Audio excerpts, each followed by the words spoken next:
Rest in peace. Oh my. Oh, fuck. You're so cuddly. That's what they call me. Mr. Cuddles? Dr. Cuddles, yeah. Dr. Cuddles. Yeah. Yeah. I'm not allowed to say that anymore. Dr. Cuds. Yeah. They don't allow me in the medical center anymore. I stood in for a doctor one time. One of my clients is a doctor, and I'm like, I went in before his shift with a little face mask on, and I was Dr. Cuddles. It was fucking super weird. Anyway, welcome to the new episode. Welcome to the Split Shift Pod, where we cut through the bullshit and the noise in the fitness industry. My name is Daniel. My name's Jamie. We're still going at this fucking chess game. Yeah, you'd think after how many episodes we've done, I would actually nail the intro by now. But it's definitely getting progressively worse. I think it's gone. Yeah, I think it's like our counting skills. If you know, like, if you worked with the PT before, we know that we are notoriously amazing counters. It's a prerequisite. They actually teach you that in the course. Yes. How to count.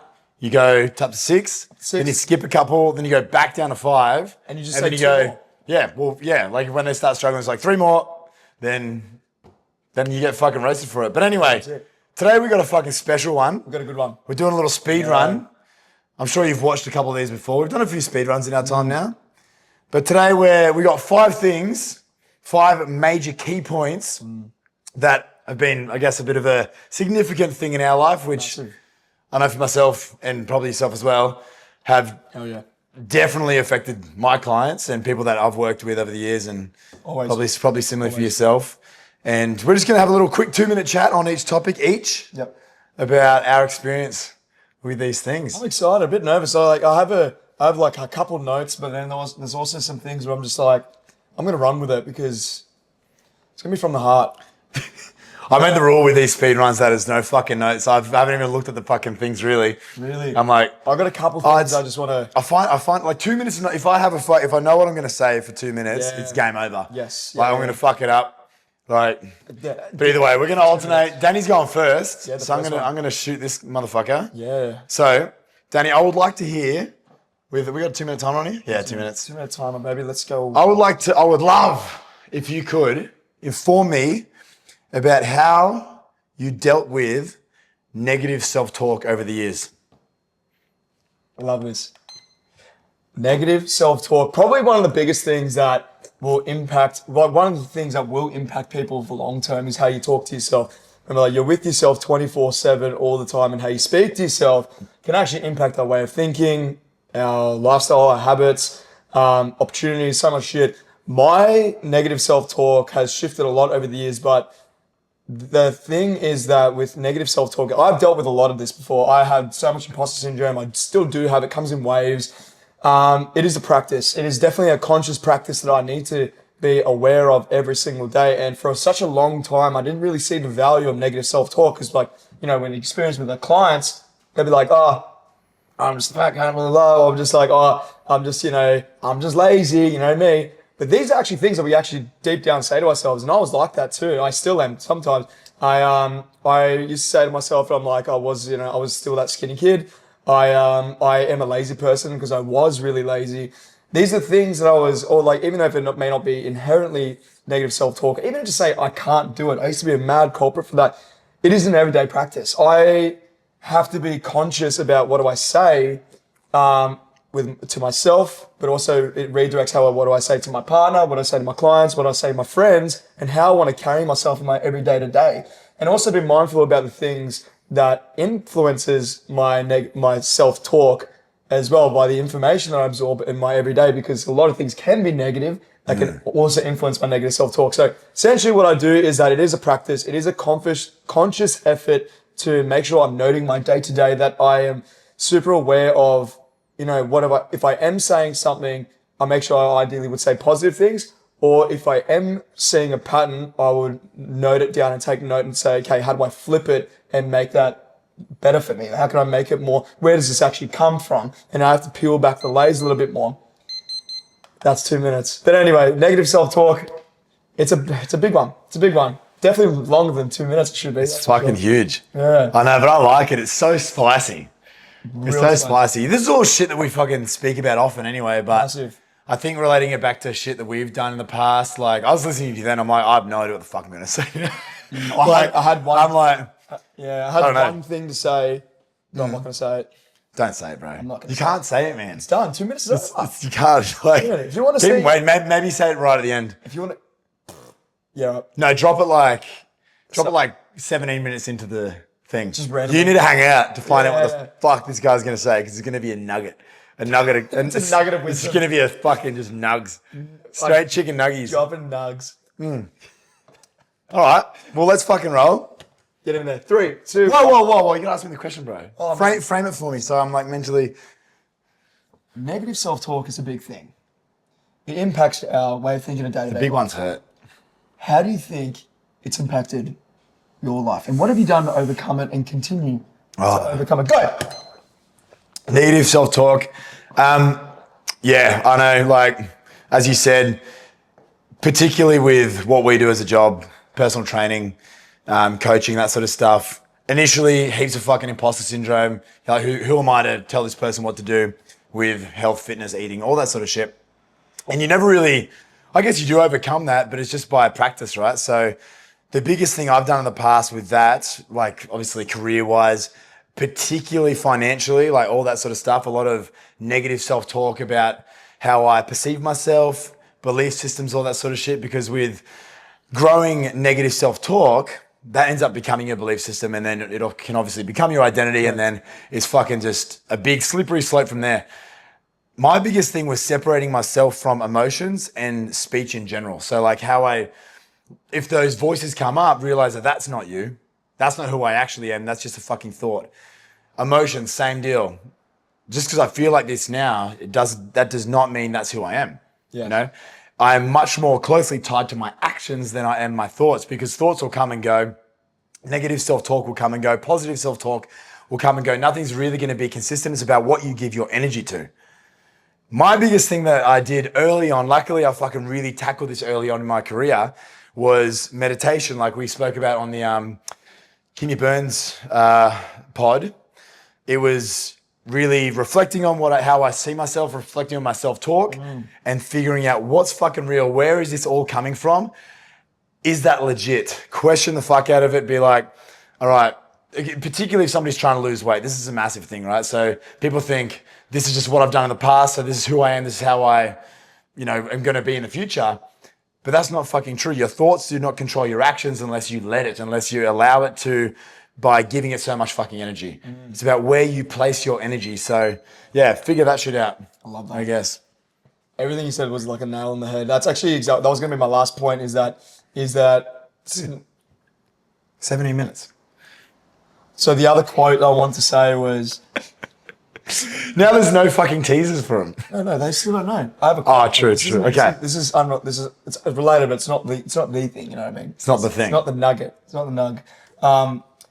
It was a quote from this book. It's a Stoic book, and it was saying like, it'll have power if you give it power. And it just reminds me exactly what you're saying. It's just like you can allow it to have power if you want it to. Yeah. You just redirect. 100%. That's why I think like meditation, starting out with just being with your body, being with your, all that sort of stuff. It sounds fucking woo-woo, but at the end of the day, it's like people that are just starting out, learning about how they actually fucking speak to themselves. Because most people don't know what the fuck they're saying. So unless you have somebody calling you out on it, you're not going to fucking know unless you can call yourself out on it. But you got to be conscious of that shit. So starting out just by listening to what's actually going on, and then slowly trying to change it and prove it to yourself with actions. Because if you can prove shit to yourself and be like, no, get fucked. I've actually done heaps of cool shit. I've got heaps of clients, awesome results. How the fuck could I be an imposter, Same deal for financial gain. It's like, if you can break it down and be like, if I earn X amount by this point, then, I get a pay rise. Do the maths on the situation. You can actually fucking take the emotions out of that. But anyway, yeah. What you can measure, you can improve. 100%. Am I right? Let's fucking shit. Oh, you're on the next one. Yeah, fuck, dude, where's the next one? The next I'm so wrong because I have no idea what the rest of them are. I know the last one is like, oh no, we don't say. I want to talk about, true. We're talking about the people that we surround ourselves with. How did you Circle of influence. How have you shifted, or how have you navigated around your circle over the years, and what did you do? Oh, fuck. I'm going to be hell rogue with this one because I fucking... Me too. I don't know what to say. That's gnarly. All right, so how have we overcome circle of influence? That's fucking really, really quite difficult because I think this will be like a do as I say, not as I do sort of thing. Definitely, as I say in every fucking episode we talk about this, take them up the chain. That's what I highly recommend. Yeah. If somebody is sabotaging you, then I highly recommend you just explain why you're doing the thing, take them up. But to be honest with myself, I just didn't give enough of a fuck. I just didn't care enough about people trying to sabotage me because it was people close, it was family members, all that sort of stuff that would give you shit for, being too strict with your food or that sort of stuff. Like, we all go through that shit. Like, it's not just fucking Jenny trying to lose 20 kilos. Everybody goes through that shit when they're trying to make a change because the people around you love the fuck out of you how you are. And I guess we're lucky in the sense that we're personal trainers, so we know this shit. So even early on, being in the health and fitness scene, we're watching fucking YouTube videos and stuff, and like you see people talking about this stuff. So it's like, oh yeah, they're doing that because, but then obviously we see it in real life with clients. So right now, it probably doesn't fucking matter. Like, if somebody's going to negatively influence me, I'm going to be like, go fuck yourself. I'm going to do this because I want to and because I'm backing myself now. But early on, it's really hard, man. So I would say my biggest thing was I just stuck to my guns. I knew what I was doing. I knew somewhat why I was going to do it. And I just stuck to it. And then people just accepted it after a while, and that's probably not the easiest way to do it. Definitely not the smartest way. If I could go back, I would definitely do it differently. I would do it how I said in the last fucking podcast about this episode. But yeah, I think I definitely just backed myself and just stuck with it. Like, yeah, I think, I don't know. It's such an interesting one for me. Yeah. Because I definitely did not do it the easiest way, but it pays off at the end of the day, Like, yeah. Just find your medium. Find where you want to get the result, but also be social with your people, I guess. Yeah. That's a horrible answer to that question. That would have answered nothing for anybody. I don't know, man. Like, I think you just got to back yourself, right? You got to really just stick to what you believe is the right course, and you attract the people who's on the same process. Literally. Well, after a while, like my circle now is all people, but I never asked for that. I guess I've never asked for anybody that's around me, but it just sort of happens like that. If you stick to your own course, those people gravitate to you anyway. Correct. And then you end up doing a fucking podcast with the cunts. So that's actually throwback, man. Shit. So yeah, like it is cool, but yeah, just figure out what you actually want. Just back yourself and yeah, but also don't listen to anything I just said. Go back and watch that other fucking episode because way better advice. That's a good one. And it's on Spotify now as well. Correct. Yeah. You ready, Buzz? Circle of influence. What have you done? 3, 2, 1. Fuck, circle of influence. Dude, you're so right, man. It's so hard because like I've got lifelong friends, right? Mm-hmm. And they've been there for me as much as I've been there for them for decades and recently, for many years. And sometimes we over time we're not aligned, but we're still people that we dearly love. You know what I mean? I actually did note something on because I'm going to forget it. The one thing I noticed that I realized a lot with Circle of Influence is knowing where I wanted to go, knowing where, like similar to what you're doing, like where's my course, where do I want to take it? And that was at least gave me a better perspective and a bit of contrast to see, okay, well, what's my friend group like? What's my, people around me? Are they serving your ultimate goals? Are you helping each other, wherever it may be? Is it sabotage? Like I used to be a party guy. I used to go out and socialize and do all that shit. And I was like the party kid for such a long time. And my priorities and my values have shifted away from that so much, where those people that I used to see all the time, I just don't really see them anymore. But that's okay. They're still my friends. I still love them to bits and as much as I do to them. It's different alignment, But I found that when you're finding where you want to go, you start to filter out and say, okay, I can control the level of power, how much I want to give to certain people. I still see these people still, or, maybe not every weekend, but every now and then, you know what I mean? But I am right now, like, it's, especially particularly how it's benefited, like, things I actually really value. And I always think about your circles, like, if you're aligned in values you guys will grow together as well anyway. Or on the side note of that, you could be that instigator as well. People kind of forget, I feel, especially with my journey, is that you can be that person to take, to kind of get them out of their shit, and you can help them, with your journey, what we do as coaches. But it's kind of like, it doesn't have to be like, oh, these are just my friends, I just have to deal with this, and they just take me out on the weekend and stuff like that. Well, no, you don't have to. You can be that person to really kind of put out a helping hand to say, hey, you can't take a horse to you can take a horse to water, you can't make them drink, but you can still be that person, be able to meet them halfway to say, you want to do this? I said, yeah, sweet. So I don't know. It's a hard one. That's kind of the only thing I could really take away from Circle of Influence. That was 2 minutes, so it doesn't really count anyway. So yeah, just forget everything you heard for the last 30 seconds. Yeah. And also with that, once you do lead that horse to water, you can flog it. So if it's dead. Only if it's dead. Yeah, so if it doesn't drink and it dies, you can flog the fuck out of it. But then you got to jump on the wagon. Yeah. If you did bring the wagon down there. Yeah. But it's a bit harder with dead horse. Yeah. So you need a horse alive first. Yeah. And if they're living horse, you can't drag a dead horse down to water. There's just no point. If the horse is dead, this is actually a pretty good metaphor when you think about it. Heavy, if you're dragging a dead horse to water, it's not going to drink because it's fucking dead. If somebody doesn't want to do it, fuck them. Yeah. Don't actually fuck them. Don't flog them either. Don't flog. Don't flog nor fuck any horses. We do not advocate for the flogging of any horses. Wagons. Done. They're done. They're old, prehistoric. We don't need that. But particularly horses, like animal cruelty, not cool. Not cool, man. Yeah, don't fornicate with fucking. Quick question for you. Yes. Did you eat horse sashimi in Japan? Nah. I was way closer in Vietnam. I couldn't do it. I didn't even see it, but I saw it quite a bit in Vietnam. I couldn't do it. And yeah, if it wasn't street food and it was at a restaurant, I definitely would have done it. Yeah, it was mainly Loz. Like, she's not gonna watch this, so I'm gonna blame her. Fucking pussy with food. Well, she got sick the first day in fucking Japan, so then there was pretty much any experimental food off after that. So then I got sick last time from eating eel street food in Japan. So, but you know what? It's all about the experience. It's all about the experience. But I didn't flog any horses over there. No flog. Oh, they flog a horse. Intermission, bro. Should we fucking have a little piece run? I think you're next. My go. Fuck. I should have looked at this while you were doing your thing. All right. How about I move when you're doing your? Oh, I'll move quickly now. And are you sure? Yeah. Oh, fuck. Oh. Okay. Talk amongst yourselves. I'm going to just take his fucking horse with my horse. All right. There we go. Well, he knows. Oh, shit.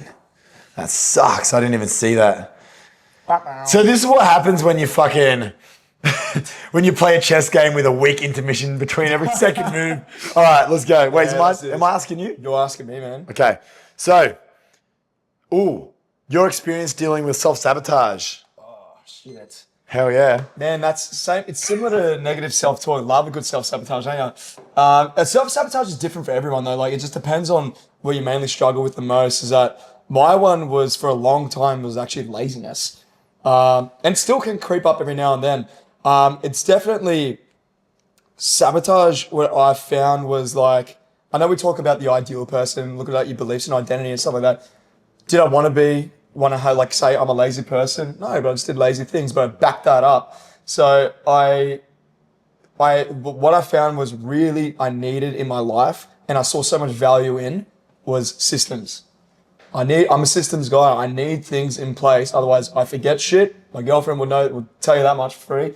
I need to be able to have things scheduled in to a degree, because otherwise I'll forget. And sometimes I can, like, can be like, especially for people that find, like, things like overwhelming and they just stop and they just don't do the thing.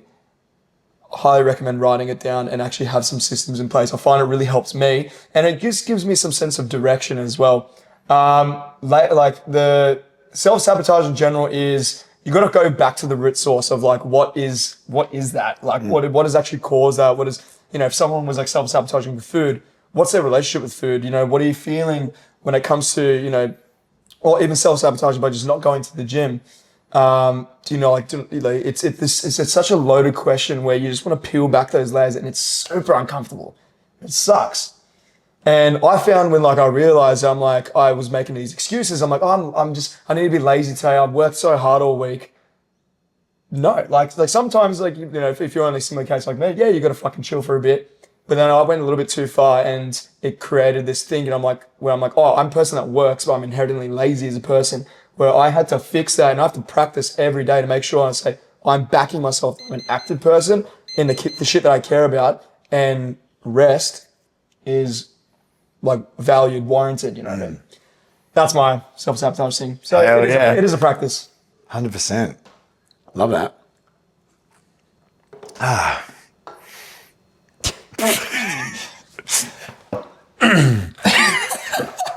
So anyway, what's your take on self-sabotage? You want me to talk about it now? Cool. All right, I guess I'll talk about it too. What have you dealt with? Huh? Yeah. Were you like self-sabotage? Yeah. How'd you deal with it? How'd I deal with it? Yes, self-sabotage. Oh, what a cruel, hard, cold bitch. No, facts. I completely am in the exact same boat. Like, systems are fucking everything. I've noticed the biggest thing with self-sabotage in myself and with people I've helped and all that sort of stuff, and just people in general, you need to fucking call yourself out on it first. You need to figure out what is actually going on. For myself, systems fucking everything. If I don't have the things that I need to get done that I don't really truly fucking enjoy and isn't like, they are not completely fun for me or easy. If I do not book them in, they're not getting done. They're getting pushed to the fucking wayside, which is like why we don't rely on motivation, why we don't rely on any of that stuff. Figure out why you're self-sabotaging though. The physical self-sabotage is a lot easier, I would say, arguably, because you can change that. You can change that in a day. You know, if you do notice, I self-sabotage by eating all this fucking shit food when I get home, get that shit food out of your house. Fucking straightforward. But if it is, which is typically the case, if it is a psychological thing, that's where it starts getting fucking tricky. And a lot of my self-sabotage, it's very, very similar to the first question, really, with the negative self-talk, has been psychological beliefs about myself. What do I actually believe about how I show up in, I'm going to go back there financially. That's been a massive one for me in particular. Because, you know, I've always just been like a fucking slog yourself working, but you're always going to be broke kind of guy. So trying to break that cycle psychologically has been fucking hard, but it's about reflecting back on yourself. And I'm going to go back to meditating, making sure you actually understand yourself and what's actually going on. Where are these fucking beliefs coming from? Yeah. Is it from an upbringing thing? Is it from, you know, your circle of influence? Is it about which area of these things that we're talking about today is this actually coming from? Yeah. And then deal with that. Deal with the actual fucking root of it. Wow, I didn't even get to fucking answer that, but that's all right. But yeah, no, I think for myself psychologically, always, yeah, it's been the biggest barrier with self-sabotage, because the physical stuff is fucking, that's surface level. You can deal with that in the matter of an hour. Yeah. If you really wanted to, if you can find it out. So it's important that you figure out how you're self-sabotaging and then figure out where the fuck that's actually coming from, you know? Fix the physical thing so it's easy, make that fucking easy, eliminate that, but then dig a bit deeper, ask yourself some questions, sit down with yourself or a psychologist or even a coach, whatever, and actually figure out what the fuck's going on for you, because life gets fucking very hard when you're trying to do shit and you can't, and you keep spinning your wheels because of how you view yourself. Correct. I'm glad you said psychology. I'm very pro seeing someone about this. I've done this before in the past, and if you don't know how to ask yourself these questions, like the professional will, that will guide you. You know what I mean? Coach, you know, like your coach can guide you as well, to that extent too. So it's important when you're feeling like you're lost and you don't know where to go with these things, and you feel like you're just going around in circles. Just get the help you need.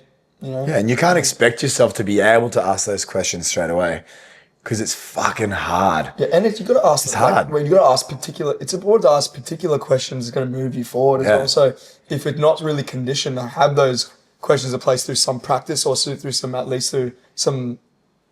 understanding of it, that can lead you to nowhere. You're flogging a dead horse at the end of the day. And it's very difficult. You're going to have all these walls up. You are where you are now for a reason, and you keep self-sabotaging for a fucking reason. So a lot of those reasons are you put a wall up every time you fucking may potentially overcome that hurdle.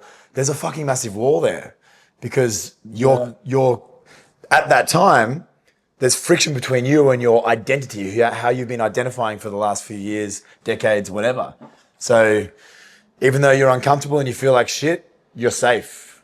You know, you're safe and it's your home. So your mind will not fucking give up without a fight. So you got to actually know how to actually ask those questions. Hell yeah. Hell yeah. What do we got next, bro? Is it me? You? No, it's me. It's me. You asking me or me asking you? No, I'm asking you that. You it was ice. I had this big ice cube, and because I'm like, it's hot, so we'll get the ice cube. But then it melted, and I'm like, it's gonna fucking overflow. It's hot in this room, that's for sure. We just did self-sabotage, didn't we? Yep. How many more we got? Two more. So, next one is going to be cutting very fine. Yeah, Jimbo. It's my overheat. What about motivation? Tell us I forgot about fucking motivation. Yeah, tell us about motivation. I spoke about motivation in the last one. A couple ago. Yeah. How you do with motivation? Oh, man. Press that button for me, bro. Come on. Press some buttons. What the fuck? Motivation is extremely fucking overrated. Use that to get you started, but do not ever fucking rely on it. Like, for myself, I can create motivating environments. I picked the fucking best job to be motivated to go to the gym. I'm around people that are training all fucking day. So how much of a hypocrite would I be if I didn't train at least 5-6 days a week? Hypocrite. Let's be real. So that's an external motivator, which is fucking great. Intrinsic motivation. So motivation is coming from within you. You can create that by actually having alignment with your goals. So making sure that I'm aligned with what I'm doing, why I'm fucking doing it. But then at the end of the day, systems is fucking everything. If you do not have good systems in your life, you are fucked.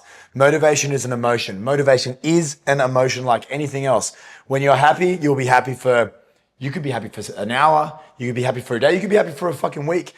You're going to get sad. You're going to get fucking very sad. And if every time you get sad, you throw in the towel and burn your house down, you're not going to get anywhere. The same goes for motivation. If every time you're motivated, you're going to the gym, every time you're motivated, you're eating fucking good food. But when you're not motivated, you are binge eating chocolate, you're skipping the fucking gym, you're going to go like this for the rest of your fucking life. So making sure that you have good systems in place. So I've structured my life in a way where training is no longer an option. It is literally not an option. I've aligned so much of my own value and self-worth in that thing. Regardless of what happened to me, I would always find some way to train my body physically, mentally, all that sort of stuff, because I have so much value in that. And I've seen that with hundreds, if not thousands of people I've worked with over the last decade, you know? So that's not a problem for me, but focusing on just making it fucking ridiculously easy for yourself. Motivation with things that I don't want to do, particularly like, you know, accounting stuff, admin stuff, it's all fucking systems. If I do not have, like Japan, damn it. What happened in Japan? I guess we'll never know. Has it been 17 minutes? It's been 28 minutes. Fuck. Yeah. My nugget of wisdom. It is, with negative self-talk, if it's tethered to your beliefs, it generally that will be where it's going. So if you'd have bad beliefs about yourself, that's negative self-talk. Particularly what's really good is find the opposite. What's the opposite of that? What are the great things you're going to say to yourself? What is the ideal beliefs you want to have about yourself? To belief systems continue. Hell yeah. Because you said it and I was like, That's good. Fuck. But no, having that holiday just threw me out of my routine, and I didn't realize how fucking closely tied I was to that. I was getting shit done, like this fucking content shit. Hate it. I know you fucking love watching my videos. I fucking hate making it. I like this. I make it as easy as possible because I get to chat to this fucking legend once a week. You know, but I'll make it fun. Yeah. You know, but if I was purely relying on motivation, I was only doing shit that I don't want to do when I'm motivated, I'd be fucked. Yeah. Danny Blaz, what makes you motivated? No, wait. How have you overcome motivation? That's not the right question. You get fucking Bro, I'm gonna be real with you. Everything you said is mirrored exactly to my life as well. Like, of course it is. Like, it's what we preach. It's what we do. Like, it's systems. Another motivation's awesome when it's there, and extrinsic motivation's fucking awesome once you've got the foundations there. When you have that system set in place, go for that. Go try a marathon. Go for that next, like, a big goal or a run. I like, big shred, whatever it is, as long as you have those foundations and systems you can fall back to, you can keep doing it. Fuck, dude. I don't know, man. I'm just motivation is exactly what you said. It's like we're not reliant on it as I said, like once we've been training for well over a decade, 2 decades both between us, training with clients for 18 years almost collectively. We always find the common denominator is that motivation is just not reliable in our lives and in our clients' lives as well. But it's really good when you're there, once you ride it and ride that fucking wave. It's awesome. But just know that it's not gonna last, right? Mm-hmm. I love that you said the point of like delegating as well, is that with systems as well, is I need to do it for the shit that I just don't really particularly enjoy. It needs to, because I'm just like, I'm not really motivated to, mine's like house chores. I can talk about this because my girlfriend's not going to listen to this too. I fucking hate house chores. Anyway, dishes, fuck off. But it's like, it's just got to be done. You got to have systems. I know for a fact that I can do it on a Sunday because that's the day that I can do it on an afternoon. So I want to do shit in the morning with my girlfriend. I want to do shit in the morning with my mates if I need to. But I know how that there's a window. I'm like, I have to do that time. It's just got to be fucking done. It's just like the gym session. It's just, as long as you have a reason as well behind it, knowing your reasons and being aligned with what you want to do, maybe not house chores, but with your goals per se, have that alignment, understand that purpose and your why. And that's what's going to make things a lot easier to do it on your bad days. And when you're motivated, it's awesome. It's like extra fun. It's like extra, yeah. It's like a little motivation is like a supplement. It's like an extra zest. It's like a little pre-workout you can have. That's actually true. Yeah, motivation is pre-workout. It's pre-workout. That's it. But you can't have pre-workout all day, every day, because you'll have a fucking heart attack. So I think the thing, like when we talk about so much around identity, and you're like, you made it so ingrained in your lifestyle. That's so true. Like if you create this identity around this, being a part of your lifestyle, you won't actually be needing motivation. Like we talk about it with our clients say that, how's your training been? And I'm like, I just get it done. It's just what I do. Yeah. It's just who I am. Part of it. You know what I mean? It's because you've aligned that identity. I'm like, you are this person now. So motivation is almost redundant. Last one. Yay. All right, what do we have here? What is it? All right. Actually. Oh, shit. Reels. Shut up. Nothing. Go away. How have you dealt with lack of purpose? Oh, fuck. Okay. I forgot about this one. Yeah. Purpose is actually huge. Like, I realize purpose is actually a big thing in my life. If you're one of my clients, I probably would have handed this to you as well. There's something called Ikigai. Anyone's familiar with Ikigai? It's finding your purpose in the world. Purpose is absolutely everything for me, and it's pretty much. Again, if I make a reel, I'll put it on the graph because it's a bit hard to explain. But it's basically how you find your purpose in this world. It's like what you're good at, what the world needs. There's a couple more, and there's like kind of intertwined shit like that. And I absolutely love that. I found, I actually found that, how you said that, you go in like cycles, like Kimmy was like 7 years. Yeah. Mine's 3 years. Yeah, right. My purpose not changes, but shifts where they're like, all right, time to do something about it every 3 year cycles. A little bit of context, we spoke about something big changes in our lives. Jimbo's, like, Kimmy's was 6, yours was... Mine's 6, Kimmy's was 7, yeah. 7, Kimmy's 7, okay. Yeah, sweet. Mine's 3, like 3-ish. And I found that like when I need to have purpose, it's basically like finding what's my reason for doing everything I'm doing.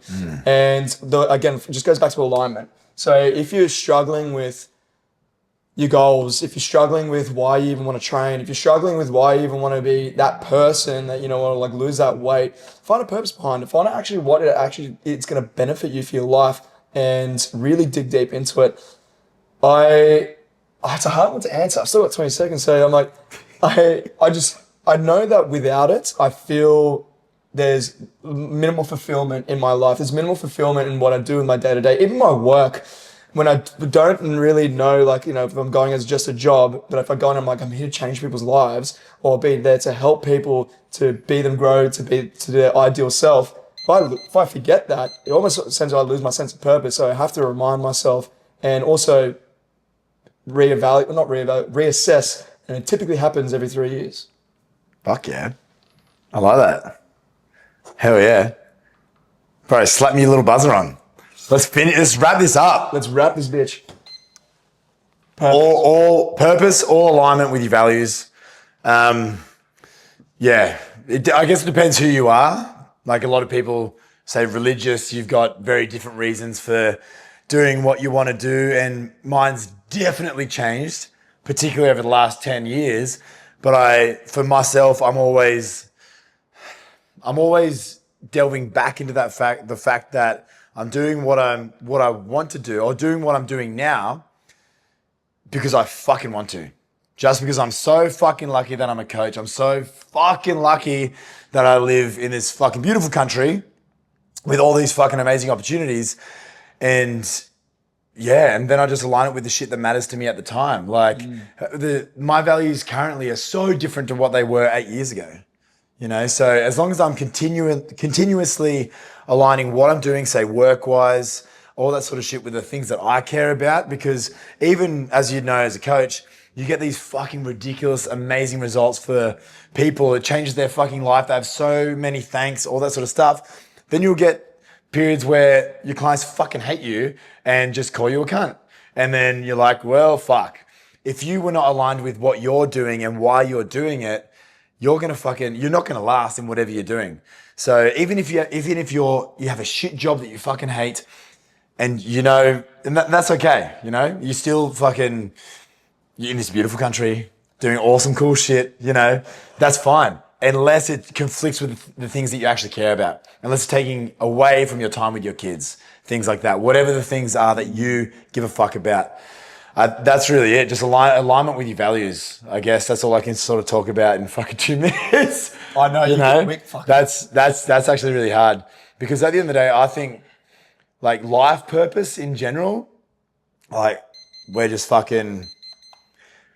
We're just cells, man. We're just a bunch of animals. We're just a bunch of animals that are too smart for our own good. Yeah, but now we're trying to attach all this extra shit to it for no fucking reason.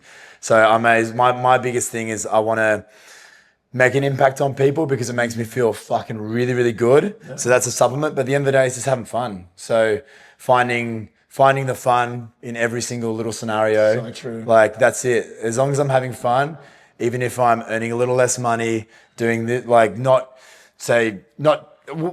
things that I don't really align with, because if I'm trying to do something be for a reason that I don't really align with, it just fucking feels yuck. Yeah, it feels gross. And especially when you know what it's like when it is aligned. Oh, 100%. Like, and it goes back a lot. I keep bringing up this financial stuff. I'm so not fucking aligned with that. I've changed my belief systems around a lot over the past however long, but I'm so not fucking motivated by it or aligned with it. It's so sexy when you see it and you're like, oh yeah, I want to grow this.